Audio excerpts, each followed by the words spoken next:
गुरु चरण कमलेभ्यो नमः। उत्तर प्रदेश के मुख्यमंत्री योगी आदित्यनाथ जी, केंद्रीय मंत्रिमंडल के मेरे साथी महेंद्र नाथ पांडे जी,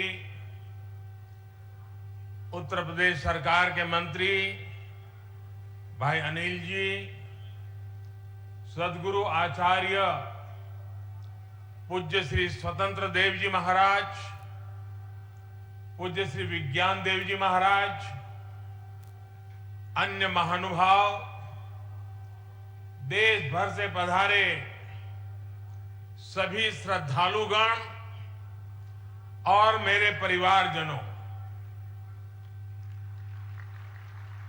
काशी प्रवास का आज मेरा ये दूसरा दिवस है।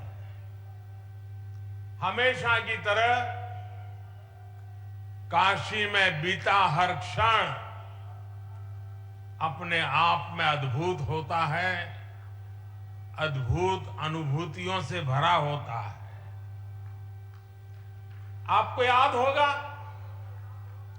2 वर्ष पहले इसी तरह हम अखिल भारतीय विहंगम योग संस्थान के वार्षिकोत्सव में एकत्र हुए थे।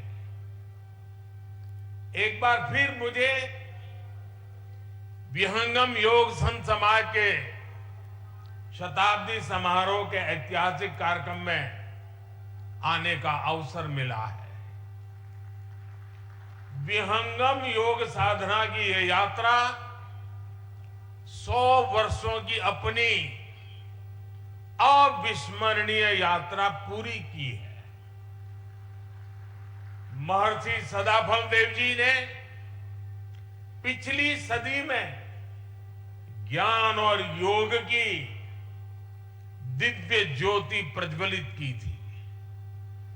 इन 100 वर्षों की यात्रा में इस दिव्य ज्योति ने देश दुनिया के लाखों करोड़ों लोगों के जीवन को परिवर्तित किया है। इस पुण्य अवसर पर यहां 25,000 कुंडीय स्वरवेद ज्ञान महायज्ञ का आयोजन भी हो रहा है। मुझे खुशी है, मुझे विश्वास है, इस महायज्ञ की हर एक आहुति से विकसित भारत का संकल्प और सशक्त होगा।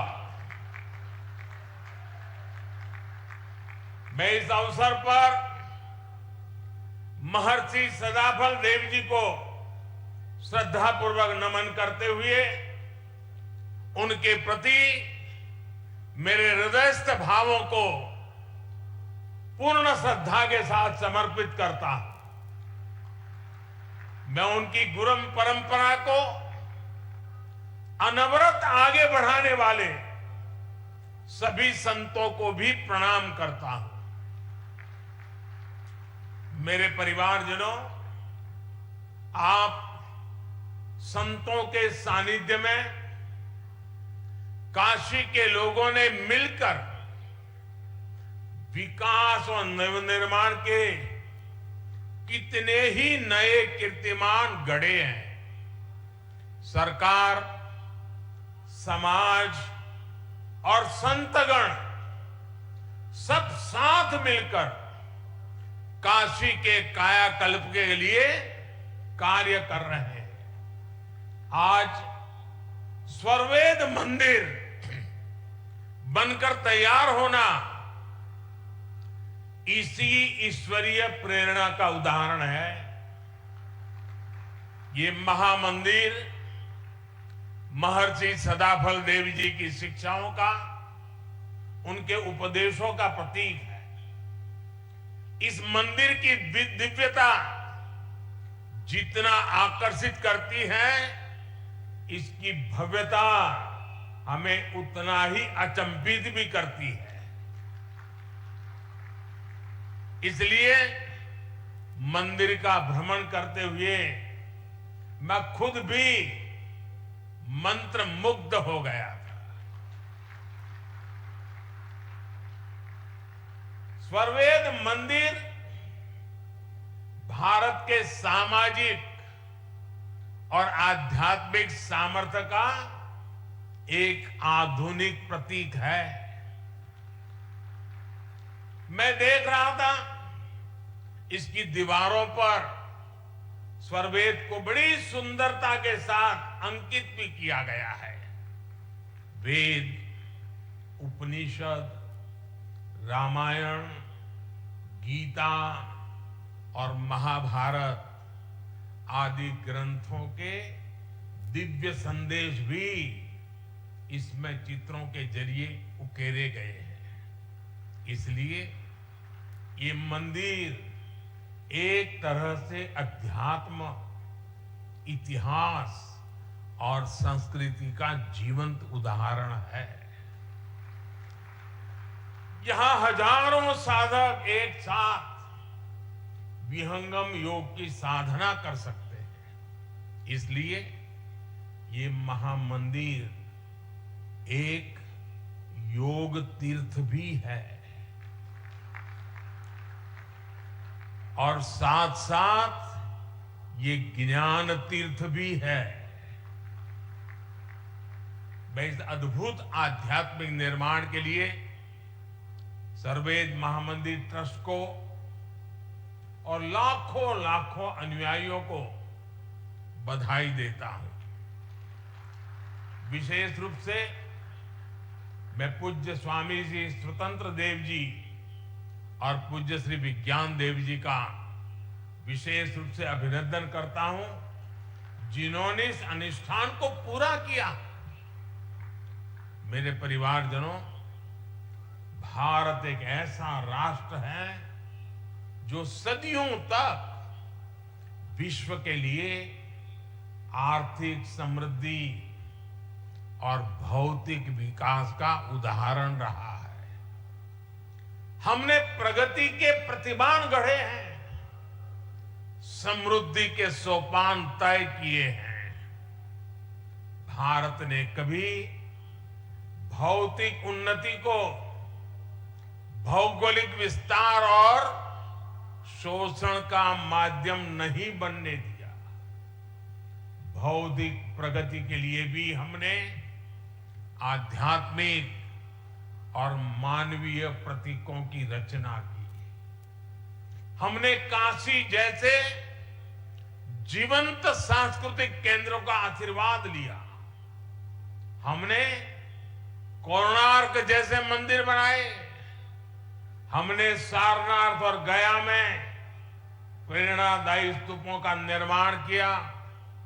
हमारे यहां नालंदा और तक्षशिला जैसे विश्वविद्यालयों की स्थापना की गई। इसलिए भारत की इन आध्यात्मिक संरचनाओं के इर्द गिर्द ही हमारी शिल्प और कला ने अकल्पनीय ऊंचाइयों को छुआ।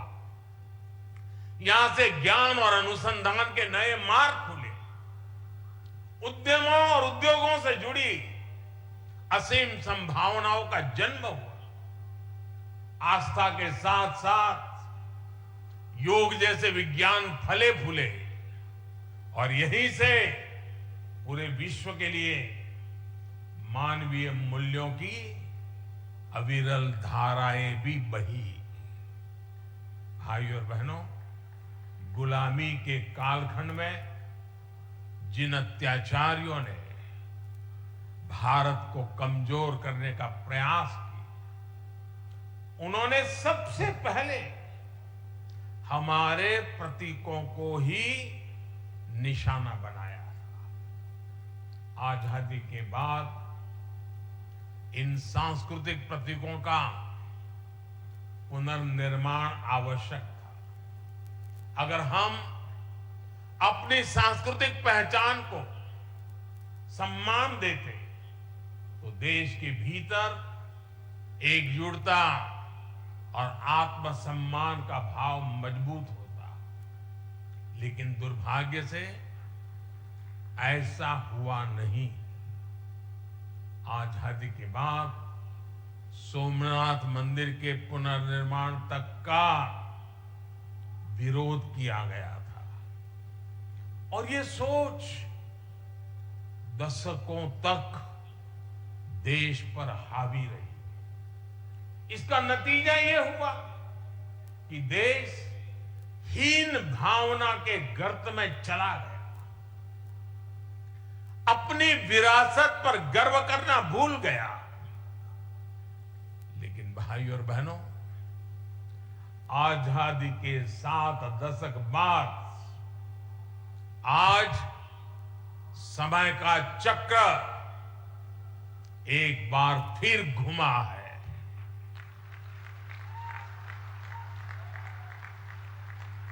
देश अब लाल किले से गुलामी की मानसिकता से मुक्ति और अपनी विरासत पर गर्व की घोषणा कर रहा है। जो काम सोमनाथ से शुरू हुआ था वो एक अभियान बन गया है।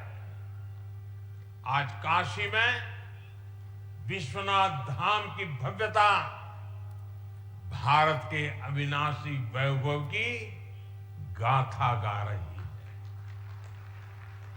आज महाकाल महालोक हमारी अमरता का प्रमाण दे रहा है। आज केदारनाथ धाम भी विकास की नई ऊंचाइयों को छू रहा है। बुद्ध सर्किट का विकास करके भारत एक बार फिर दुनिया को बुद्ध की तपोभूमि पर आमंत्रित कर रहा है। देश में राम सर्किट के विकास के लिए भी तेजी से काम हो रहा है और अगले कुछ सप्ताह में अयोध्या में राम मंदिर का निर्माण भी पूरा होने जा रहा है।